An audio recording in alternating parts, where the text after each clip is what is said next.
السلام علیکم ورحمۃ اللہ وبرکاتہ۔ دوستوں اور عزیزوں، آج کا موضوع ہے جمعہ کے وظائف اور جمعہ کی 8 سنتیں۔ نمبر 1، جمعہ کے دن غسل کرنا، اور نمبر 2، صاف ستھرے کپڑے پہننا اور خوشبو ہو تو استعمال کرنا۔ نمبر 3، مسجد میں جلدی جانے کی فکر کرنا، اور نمبر 4، مسجد میں پیدل جانا۔ نمبر 5، امام کے قریب بیٹھنے کی کوشش کرنا۔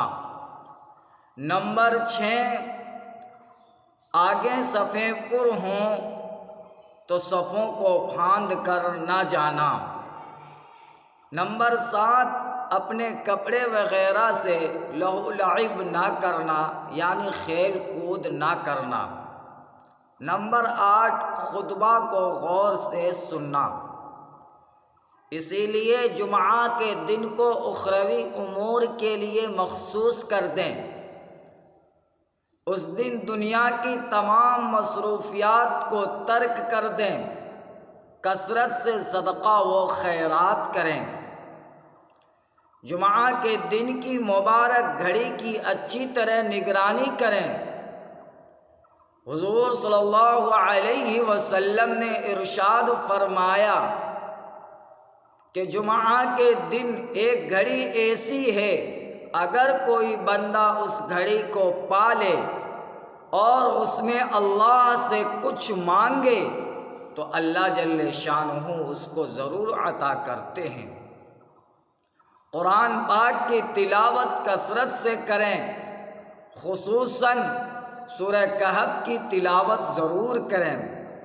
حضرت ابن عباس اور حضرت ابو ہریرہ رضی اللہ عنہما سے روایت ہے، جو شخص سورہ کہف تلاوت کرے گا اسے پڑھنے کی جگہ سے مکہ مکرمہ تک نور عطا کیا جائے گا، اور اگلے جمعہ تک 3 روز کے اضافے کے ساتھ گناہوں کی مغفرت کر دی جائے گی۔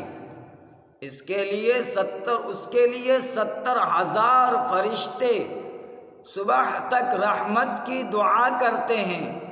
یہ شخص پیٹ کے پھوڑے، ذات الجنوب، برص جذام اور فتنہ دجال سے محفوظ رہتا ہے۔